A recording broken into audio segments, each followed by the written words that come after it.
Hi everybody, I'm Richard from Small Caliber Arms Review. We're going to do another leather project today. This one is going to be an early Frontiersman shirt pattern. It's from Eagle View Patterns, and we're going to go ahead and take some of this. I've got some deertan cowhide. Now it's not deer skin, but it's a lot bigger than deer skin, and I don't have to piece as many pieces together, and I don't have to buy as many hides. Deer-tanned deer skins are pretty expensive, and deer tanning is a type of tanning that makes the leather nice and soft and everything, and it's pretty resilient material, I guess. It's what the frontiersmen would have worn. Of course, the material was plentiful back then. They could go hunt a deer and, you know, tan the hide themselves and put it all together. We're going to use some of this artificial sinew to sew it up. We're going to use a whip stitch on every seam, all by hand. I may pre-punch the holes though, just so I can get the spacing looking nice and even. And we're going to get this pattern out of the pack.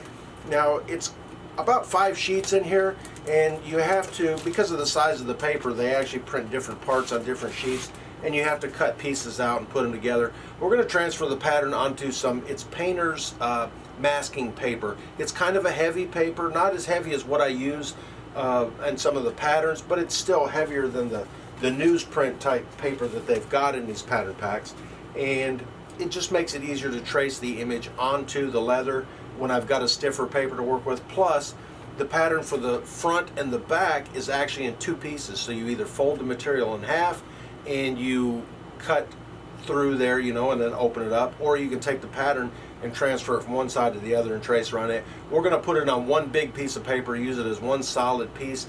That way I can position it on the material and properly get it marked out, cut out, and sewn together. Anyways, let's get this pattern opened up. I'm going to do that off camera, get it all put together and everything, put my paper patterns together, and then we'll go from there.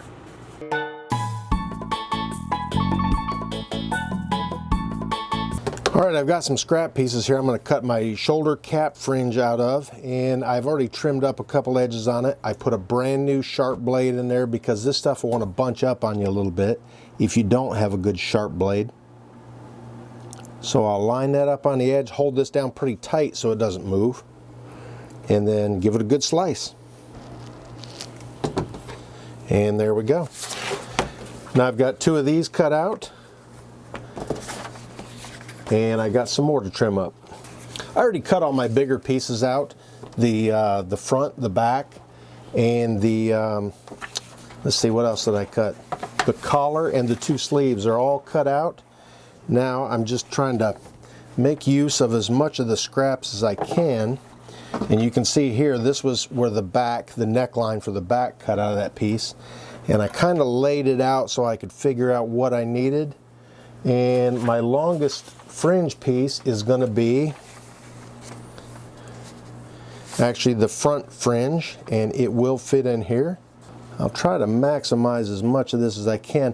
All these little pieces like this, you can actually use these to make different things. You could make keychains out of it if you wanted to, or different strap pieces or something. There's a lot of stuff you can do with all these little scraps. Take it as far that way as I can, into there. And I do not need it on there, so it's just a guide. And if it's not, the fringe part does not need to be perfect. The other pieces, the front, the back, the sleeves, you want to make those as close to perfect as you can, because that will affect your pattern. Missed just a little bit right there. Alright, I'll cut my front fringe out of that piece. My back fringe is my next longest piece. I only need 1 of those.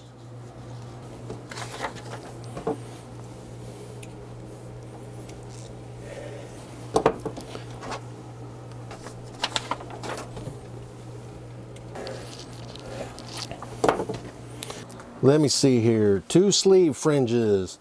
I've got the front fringe. I've got the back fringe. I got the shoulder cap fringe. I have got the collar. I'm going to put a nice little collar on there. I hope it comes out nice anyways.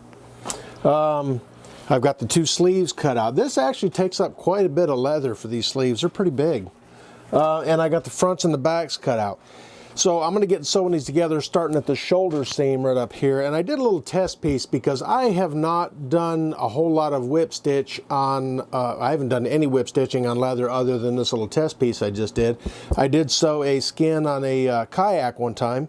It was a polyester fabric, and I used dental floss and did a whip stitch on it, but it turned out pretty good, I think, and it's a good strong seam, that's for sure. Probably not as strong as a saddle stitch, but this really does well. And I'm going to go ahead and pre-punch the holes in it just because I want the stitches to be as uniform as possible. I know it's not a finely tailored garment, but I want it to look the best I can anyways, and I want to keep my stitches even.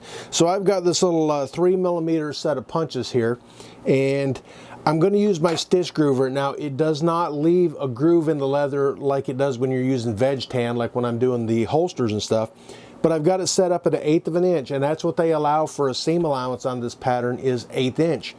It will leave enough of a line on there for me to see it, barely, but I can see it. So I'm going to go ahead and start with the shoulder seams and put my little groove on there, get my holes punched in it, and get to stitching it up.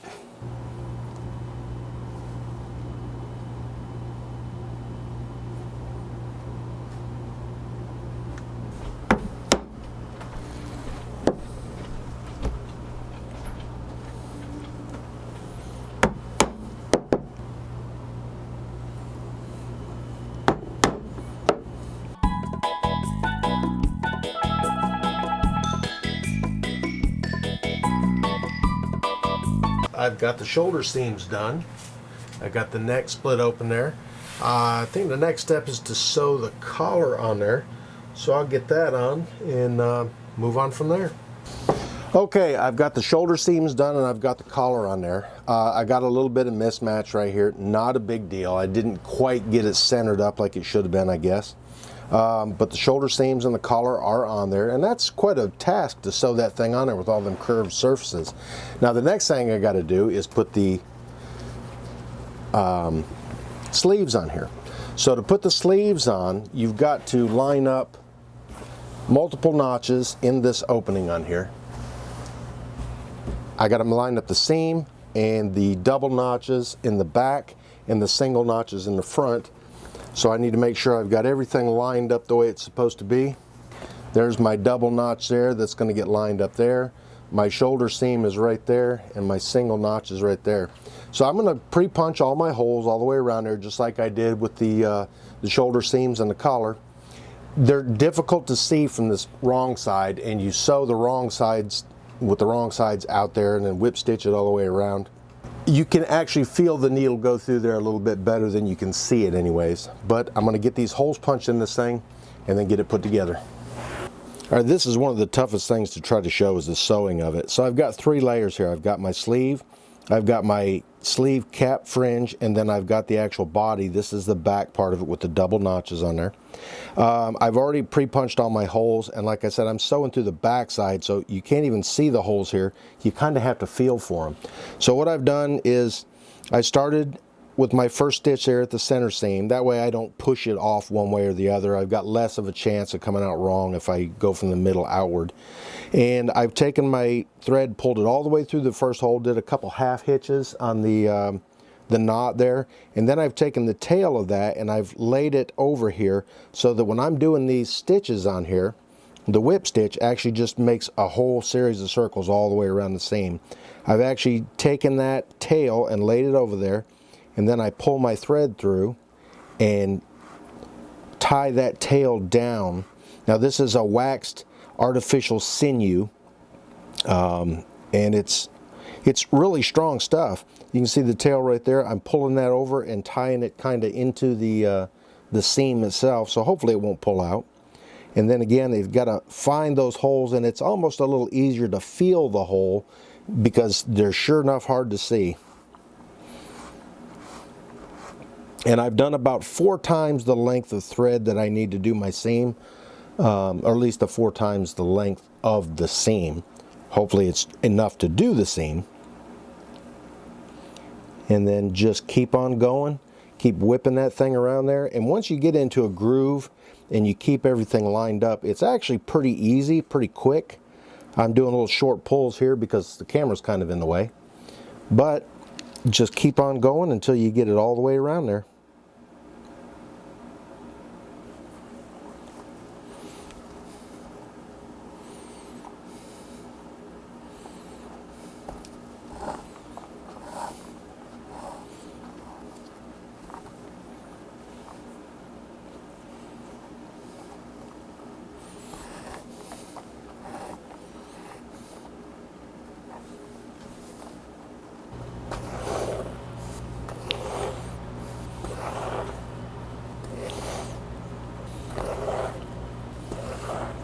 Every now and then you get into a groove and everything goes just right.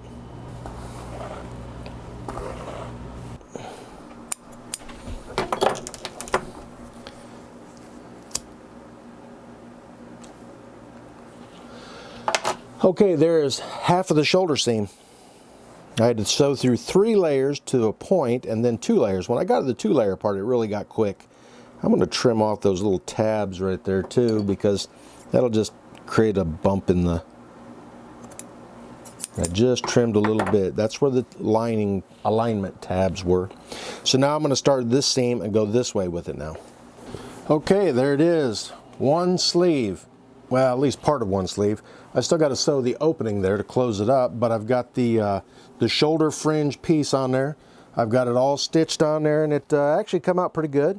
I think it did anyways. Just kind of pull that seam apart a little bit to kind of flatten it out some. But it's getting there. Still a lot more sewing to do. It takes a while to go around there. So I'm going to put the other sleeve on next, and then I'll work on closing the seam up at the bottom of the sleeve there and putting that fringe piece in there too. That's still 3 layers, but that's the whole length of it there. At least on this piece, I only had to do 3 layers for a little part of it and then 2 layers for the rest. The 2-layer part goes a lot quicker. Sleeve number 2. Glad I don't have 3 arms.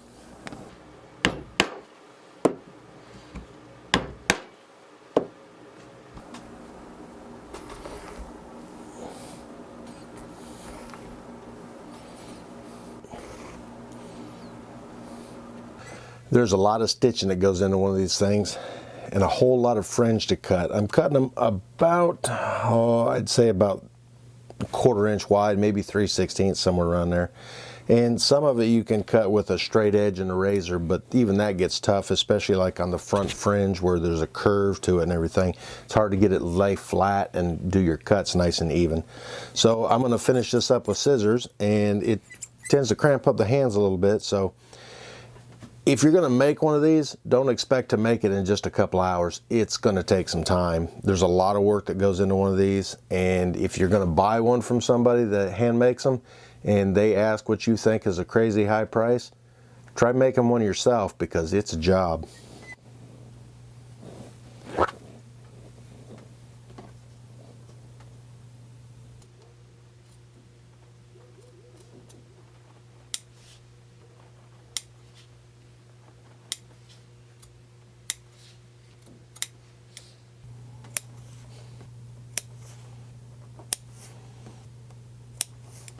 Okay, there it is. That is my buckskin shirt. Now, it's not actually made out of deer skin. This is deer tanned cowhide. And the whole reason I did that is if you've ever priced deer skins, they are extremely expensive, probably about 90 bucks a piece if you buy them, you know, from Weaver or Tandy or someplace like that. So they're going to be pretty expensive, and deer skins are pretty small too, so it would have taken me probably 6 of those to make one of these shirts. So at about $500 to $600 for one, I can't do that. Now the deer tan cowhide is not all that cheap either. These were about 90 bucks a piece, and it took me 2 of them to do this. So like I said, when somebody says they hand make these things and they want, you know, $300, $400, $500 for one, go ahead and pay it, because it's a lot of work. Now, I could have saved myself a lot of time by using my sewing machine, but I wanted to keep it as traditional as possible without going too crazy. I could have used real deer skins, and I could have hand sewn the whole thing with actual sinew. I used artificial sinew. You can get a whole spool of it like this. I don't know how many yards are on there, but there's a bunch. It's a waxed sinew, and it's good strong thread to hold this thing together. And really, it's a fun project, but it takes patience, a lot of patience, probably more patience than skill, although skill is needed too. Anyways, I'm gonna get this thing, try it on, and see if it fits right. All right, there it is. All the fringe is on it. It's all hand stitched with artificial sinew. All the fringe on the back, fringe on the shoulder pieces there. It's a lot of work to cut one of these things out. But really, it's a pretty fun project, and not that difficult to do, really time consuming. But if you want to try one of these out, you can pick up one of these patterns. This is the early Frontiersman shirt pattern from Eagle View Patterns, is the one I used. And I got two of them. This one is from Missouri River Patterns. It is the Trapper's Fringed Buckskin Shirt. This one has a little more, it's got longer fringe on it. It just depends on which one you want to do. There's a few other patterns out there, and both of these companies produce patterns for a bunch of different pioneer type clothing and stuff. And I think it's pretty cool. I like it, and I don't know that I would ever do another one. Maybe I might get ambitious and do the pants to go with it too, and maybe a coonskin cap or something, but it'd be pretty fun. Anyways, thanks for taking a look at making the buckskin shirt, and if you could, check out some of my other videos up here, and hit this button right here to subscribe if you haven't already. Thanks for watching.